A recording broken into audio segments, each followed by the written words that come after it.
ఉన్నది ఉన్నట్టుగా మాట్లాడేవారు ఎవరికీ నచ్చరు. ఎవరైతే మాయమాటలు చెప్పి మోసం చేస్తారో వాళ్ళే అందరికీ నచ్చుతారు. వాళ్ళకే విలువ ఎక్కువ. మనకి విలువ లేని చోట ఎంత సులభమైన పని అయినా భారంగా ఉంటుంది. మనకి విలువనిచ్చే చోట మనిషి శక్తికి మించిన పని అయినా ఇష్టంగానే ఉంటుంది.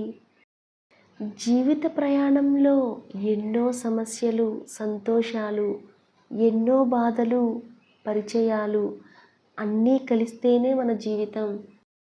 చేసిన తప్పు ఒప్పుకొని క్షమాపణ చెప్పేవారిని ఎప్పుడూ దూరం చేసుకోకండి.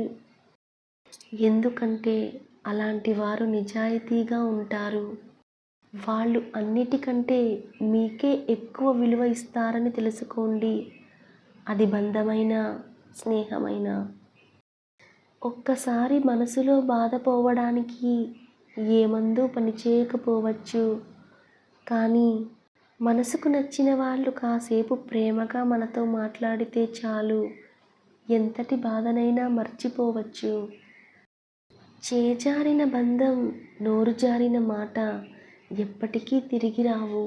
అందుకే బంధాన్ని కోల్పోయే ముందు, ఎదుటివారిని ఒక మాట అనే ముందు బాగా ఆలోచించండి.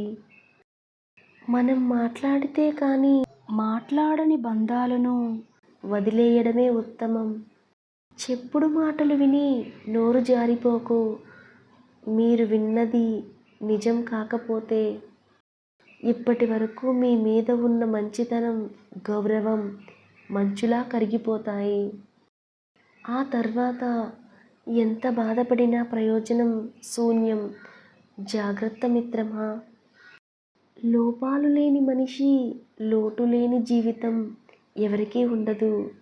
సాధ్యమైతే అలవాటు చేసుకోవాలి. అంతేకాని మనసుకు గాయం చేసుకోకూడదు. ప్రయత్నిస్తే మంచి జీవితం కష్టమేమీ కాదు. నమ్మిన వాళ్ళకి ఏదైనా చెప్పే ముందు ఆలోచించండి. ఎందుకంటే వాళ్ళు విన్నది అబద్ధమని తెలిసిన రోజు మీపై పూర్తి నమ్మకం పోవడానికి అదే కారణమవుతుంది. జీవితం ఏ ఒక్కటి మనకు నేర్పదు.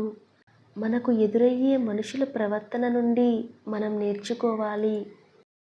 బలమైన పునాది లేని ఇల్లు చిన్నపాటి గాలివానకే ఎలా కూలిపోతాయో, నమ్మకం లేని బంధం కూడా ఆధారం లేని మాటలకు అలాగే కూలిపోయే ప్రమాదం ఉంది. ఏ బంధమైనా కోపంతో దూరమైతే కోపం తగ్గాక మళ్ళీ దగ్గరవుతాయి. అదే బంధం బాధతో దూరమైతే ఎప్పటికీ మళ్ళీ దగ్గర కాలేదు. ఎందుకంటే ప్రతిసారి బాధని తట్టుకునే ధైర్యం ఉండదు.